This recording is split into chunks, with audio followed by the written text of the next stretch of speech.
Hello, ഇന്നത്തെ നമ്മുടെ video full body whiten ചെയ്യാൻ പറ്റുന്ന ഒരു ക്രീം ഉണ്ടാക്കുന്ന വീഡിയോ ആണ്. നമ്മൾ സാധാരണ സോപ്പിൻ്റെ കൂടെ ഇതുപോലെ തയ്യാറാക്കി തേക്കുക എന്നാണെങ്കിൽ നമ്മുടെ ശരീരം മുഴുവൻ നല്ല സോഫ്റ്റ് ആവാനും കളർ വരാനും സഹായിക്കുന്ന നല്ലൊരു ക്രീമാണിത്.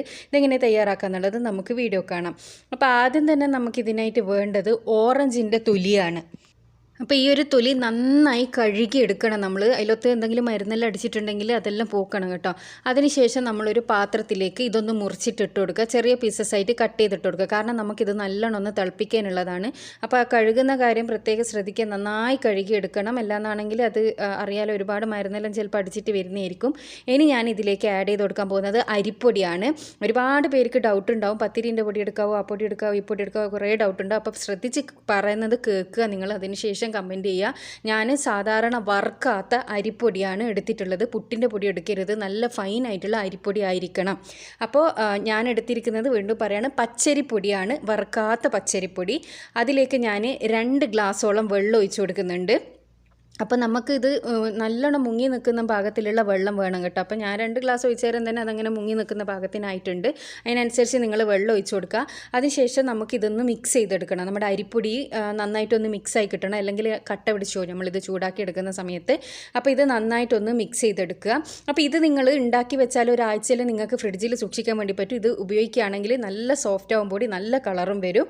അപ്പോൾ ഇനി നമുക്ക് ഇതൊരു മീഡിയം ഫ്ലെയിമിലിട്ടിട്ട് നല്ലോണം ഒന്ന് തിളപ്പിച്ചെടുക്കുക. നമ്മൾ ഈ ഓറഞ്ചിൻ്റെ ആ ഒരു ഓറഞ്ച് കളർ ഉണ്ടല്ലോ, അത് ഈ വെള്ളത്തിലേക്ക് ഇറങ്ങി വരും കുറച്ച് നേരം തിളപ്പിച്ചെടുക്കുന്ന സമയത്ത്. അപ്പോൾ ഇത് കണ്ടോ, ഇതിപ്പോൾ നന്നായി തിളച്ചിട്ടുണ്ട്, നല്ല പത പൊങ്ങി വരുന്നുണ്ട്. അത് പത ഇങ്ങനെ വരുന്നത് എന്താണെന്ന് വെച്ചാൽ നമ്മൾ അരിപ്പൊടി ഇട്ടിട്ടുണ്ടല്ലോ, അതുകൊണ്ടാണ് അങ്ങനെ പത പൊങ്ങി വരുന്നത്. ഈ ഒരു സമയത്ത് നമ്മൾ അതൊന്ന് ചെക്ക് ചെയ്യുക. അപ്പോൾ നമ്മൾ 2 ഗ്ലാസ് വെള്ളം ഒഴിച്ചത് ഒരു കാലിൻ്റെ മേലോളം വറ്റും. ആ ഒരു സമയത്ത് നമുക്കിത് ഒന്ന് ഓഫ് ചെയ്യുക. അതായത് നമ്മുടെ ആ ഒരു തൊലി നന്നായിട്ടൊന്ന് വെന്ത് കിട്ടിയോന്ന് നോക്കിയാൽ മതി. നന്നായി വെന്ത് കിട്ടിയിട്ടുണ്ടെങ്കിൽ നമുക്കിത് ഓഫ് ചെയ്തിട്ട് ഇത് ചൂടാറാൻ വേണ്ടിയിട്ടൊന്ന് വെയിറ്റ് ചെയ്യണം കേട്ടോ. നന്നായിട്ട് ഇത് ചൂടാറണം. ആ സമയത്ത് തന്നെ നമുക്കിതൊരു ഒരു ഇളം കളറുള്ള ഒരു ഓറഞ്ച് കളർ കിട്ടിയിട്ടുണ്ടാവും. അത് അങ്ങനെ ആ ഒരു പരുവാവണം കേട്ടോ. അപ്പോൾ ഞാനിത് ഓഫ് ചെയ്യാണ്. ഇനി ചൂടാറിയതിന് ശേഷം നമുക്ക് നമ്മുടെ അടുത്ത സ്റ്റെപ്പിലേക്ക് പോവാം. ഇനി നമുക്ക് വേണ്ടത് ഒരു ഡോവിൻ്റെ സോപ്പാണ് കേട്ടോ. ഡോവിൻ്റെ സോപ്പ് കൊണ്ടാണ് നമ്മളിത് ചെയ്തെടുക്കുന്നത്. വേറെ ഏതെങ്കിലും സോപ്പ് എടുക്കാവോ എന്ന് ചോദിച്ചാൽ അത് ഇത്ര നന്നാവില്ല. ഡോവിൻ്റെ സോപ്പ് തന്നെ വേണം. അപ്പോൾ ഇങ്ങനെ ഒന്ന് തയ്യാറാക്കി വെച്ചിട്ട് നിങ്ങളൊന്ന് ട്രൈ ചെയ്ത് നോക്കുക. നിങ്ങൾക്ക് റിസൾട്ട് ഉണ്ടെങ്കിൽ നിങ്ങൾ കണ്ടിന്യൂ ചെയ്താൽ മതി. നല്ല റിസൾട്ടാണ്. അപ്പോൾ ആ ഒരു സോപ്പ് ഞാനൊന്ന് ചിരകി എടുക്കുന്നുണ്ട്. ഏകദേശം ഒരു 4 ടേബിൾ സ്പൂണോളം ഈ സോപ്പിൻ്റെ പൗഡർ നമുക്ക് വേണം. അതായത് ഈ ഡോവിൻ്റെ സോപ്പിൻ്റെ പൗഡർ. നമ്മൾ സാധാരണ സോപ്പ് തേച്ച് കുളിക്കും, നിങ്ങൾ വിചാരിക്കുന്ന പിന്നെ അങ്ങനെ സോപ്പ് തേച്ച് കുളിച്ചാൽ പോരെ. പക്ഷെ അങ്ങനെയല്ല. ഈ അരിപ്പൊടിയും നമ്മുടെ ഈ ഓറഞ്ചും കൂടി ഇതിലേക്ക് ചേരുന്നേരം ശരിക്കും ഒരു എന്താ പറയുക, നല്ലൊരു ഇതാണ്. നമ്മുടെ ബോഡിക്ക് നല്ല സോഫ്റ്റ് ആവും. അത് നിങ്ങൾക്ക് ഒറ്റ പ്രാവശ്യം തേക്കുമ്പോൾ തന്നെ മനസ്സിലാവും ബോഡി എത്രത്തോളം സോഫ്റ്റ് ആകുന്നുണ്ട് എന്നുള്ളത്. ബേബി സോഫ്റ്റ് സ്കിന്ന് എന്നെല്ലാം പറയൂല, ആ ഒരു രൂപത്തിൽ നമ്മുടെ സ്കിന്ന് സോഫ്റ്റ് ആവും. അതുപോലെ തന്നെ കറുത്ത പാട്, കരുവാളിപ്പ് അങ്ങനെയുള്ളതെല്ലാം മാറിയിട്ട് സ്കിന്ന് നല്ല കളർ വരാനും സഹായിക്കും ഇത്. അപ്പോൾ ഞാനിതാ ഡോവിൻ്റെ സോപ്പ് ഏകദേശം ഒരു 4 ടേബിൾ സ്പൂണോളം കിട്ടുന്ന രീതിക്ക് ചിരകി എടുത്തിട്ടുണ്ട്. ഇനി നമ്മൾ അടുത്ത സ്റ്റെപ്പ് എന്ന് പറയുന്നത്, നമ്മൾ നേരത്തെ തയ്യാറാക്കി വെച്ചിരുന്ന ആ ഒരു ഓറഞ്ചിൻ്റെ മിക്സ് ഉണ്ടല്ലോ, അത് നമുക്ക് ഇതിലേക്ക് ഒഴിച്ചു കൊടുക്കുക കേട്ടോ. അത് ആ ഒരു ഓറഞ്ചിൻ്റെ സത്ത് നന്നായിട്ട് അതിലേക്ക് ഇറങ്ങിയിട്ടുണ്ടാവും. അത് ഇതിലേക്ക് ഒഴിച്ചു കൊടുക്കുക. അപ്പോൾ ഈ ഒരു സമയത്ത് നിങ്ങളെടുത്ത് കസ്തൂരി മഞ്ഞൾ ഉണ്ടെങ്കിൽ നിങ്ങൾ കസ്തൂരി മഞ്ഞൾ ഇതിലേക്ക് ഇട്ടിട്ട് നന്നായിട്ടൊന്ന് മിക്സ് ചെയ്തെടുക്കുക കേട്ടോ. ചിലർക്ക് മഞ്ഞൾ അലർജി ഉണ്ടാവും, അങ്ങനെയുള്ളവർ മഞ്ഞൾ ഇടണ്ട, സ്കിപ്പ് ചെയ്യുക. ഇതിലേക്ക് നമ്മൾ നേരത്തെ തയ്യാറാക്കി വെച്ചിരിക്കുന്ന ആ ഡോവിൻ്റെ സോപ്പും കൂടി ആഡ് ചെയ്ത് കൊടുത്തിട്ടുണ്ട്. ഞാനിതിൽ മഞ്ഞൾ ഇട്ടിട്ടില്ല കേട്ടോ. നിങ്ങൾ ഇടുന്നുണ്ടെങ്കിൽ ഇടുക എന്നാണെങ്കിൽ നിങ്ങൾ ഡബിൾ റിസൾട്ട് ആയിരിക്കും. കസ്തൂരി മഞ്ഞൾ പൊടി ഉണ്ടെങ്കിൽ ഉറപ്പായിട്ട് നിങ്ങളത് ഇതിലേക്ക് ഒരു ടേബിൾ സ്പൂണോളം യൂസ് ചെയ്യുക. അതിനുശേഷം ഇതേപോലെ നന്നായിട്ടൊന്ന് മിക്സ് ചെയ്തെടുക്കുക കേട്ടോ. അപ്പോൾ ഇത് നന്നായിട്ട് പതഞ്ഞ് കിട്ടും. അതായത് നമ്മൾ ചിരകിയിട്ട ആ ഒരു സോപ്പ് ഇതിലേക്ക് നല്ലോണം അലിയണം. ആ ഒരു രീതിക്ക് വേണം നമ്മളിത് നന്നായിട്ട് മിക്സ് ചെയ്തെടുക്കാൻ വേണ്ടിയിട്ട്. നല്ലോണം ബീറ്റ് കൊടുക്കണം. ഒരു 5 മിനിറ്റെങ്കിലും നിങ്ങൾ ബീറ്റ് ചെയ്തെടുക്കണം. ആ സമയത്താണ് നമ്മുടെ സോപ്പ് നന്നായിട്ടൊന്ന് അതിലേക്ക് മെൽട്ടായിട്ട് കിട്ടും. അപ്പോൾ ഞാനിത് നന്നായിട്ട് തന്നെ ബീറ്റ് ചെയ്തെടുത്തിട്ടുണ്ട്. ഇനി നമുക്ക് ഇതിലേക്ക് ആഡ് ചെയ്ത് കൊടുക്കാനുള്ളത് ആൽമണ്ടിൻ്റെ ഓയിലാണ് കേട്ടോ.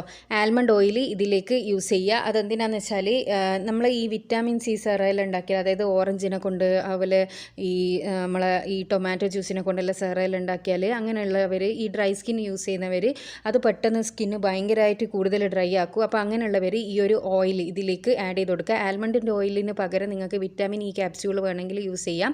അപ്പോൾ ആൽമണ്ട് ഓയിൽ യൂസ് ചെയ്യുന്നതാണ് നല്ലത്. അപ്പോൾ ആൽമണ്ട് ഓയിലും കൂടി ഇട്ട് കൊടുത്തിട്ട് ഞാൻ നന്നായിട്ടൊന്ന് മിക്സ് ചെയ്തെടുത്തിട്ടുണ്ട്. ഇത്രയേ ഉള്ളൂ. ഈ ഒരു സാധനം നമുക്ക് ഒരാഴ്ച വരെ ഫ്രിഡ്ജിൽ സൂക്ഷിക്കാവുന്നതാണ്. നിങ്ങൾ കുളിക്കുന്ന സമയത്ത് നിങ്ങൾക്ക് ഇതെടുത്ത് യൂസ് ചെയ്യുക. പിന്നെ വെള്ളത്തോടു കൂടി വെള്ളം ഇതിലേക്ക് ചേരാൻ പാടില്ല. നല്ല ഡ്രൈ ആയിട്ടുള്ള ഒരു ബോട്ടിൽ വേണം സൂക്ഷിക്കാൻ.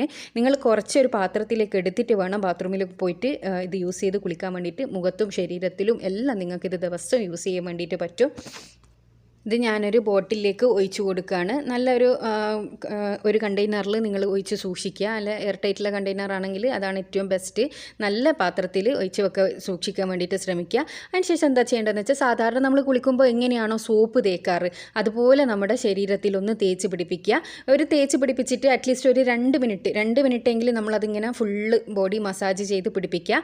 അതിനുശേഷം കുളിച്ചാളുക. ഇത് ദിവസവും ഇതേപോലെ ചെയ്യുന്ന സമയത്ത് നിങ്ങൾ സാധാരണ വെറും സോപ്പ് തേച്ചിട്ട് കുളിച്ചിട്ട് ഒരു ഗുണവും കിട്ടാത്തതിനേക്കാളും നല്ലതാണ്. ഇതിന് നല്ലൊരു സ്മെല്ലായിരിക്കും. അതുപോലെ തന്നെ ബോഡി നല്ല സോഫ്റ്റ് ആവും. അതുപോലെ തന്നെ കറുത്തപ്പാട് കരിവാളിപ്പെല്ലാം മാറി മുഖം ഉൾപ്പെടെ ശരീരം മുഴുവനും നിറം വെക്കാൻ സഹായിക്കുന്ന നല്ലൊരു ക്രീമാണ്. സമയത്തോടു കൂടി ഇത് തയ്യാറാക്കി വെച്ചാൽ ഒരാഴ്ചത്തേക്കുള്ള മാത്രം നിങ്ങൾ യൂസ് ചെയ്യുക. അപ്പോൾ ഇതുപോലെ ഇങ്ങനെ ചെയ്തതിന് ശേഷം അടച്ചു വെച്ച് നിങ്ങൾ സൂക്ഷിക്കുക. ഞാൻ പറഞ്ഞതുപോലെ തന്നെ നിങ്ങൾ ഇതിൽ നിന്ന് കുറച്ച് എടുത്തിട്ട് മാത്രമേ ബാത്റൂമിലേക്ക് കൊണ്ടുപോകാൻ പാടുള്ളൂ. ഇതിൻ്റെ ഉള്ളിലേക്ക് നിങ്ങൾ വെള്ളം കയറ്റാൻ പാടില്ല. അങ്ങനെ കയറ്റിയാൽ ഇത് ചീത്തയായി പോകും. അപ്പോൾ ഒരാഴ്ചത്തേക്ക് വേണ്ടി മാത്രം നിങ്ങൾ ഉണ്ടാക്കി സൂക്ഷിക്കാനും ശ്രമിക്കുക. അപ്പോൾ ഈ ഒരു വീഡിയോ നിങ്ങൾക്ക് എല്ലാവർക്കും യൂസ്ഫുൾ ആയി എന്ന് വിചാരിക്കുന്നു. അടുത്ത നല്ല വീഡിയോ ആയിട്ട് വീണ്ടും കാണാം. Thanks for watching.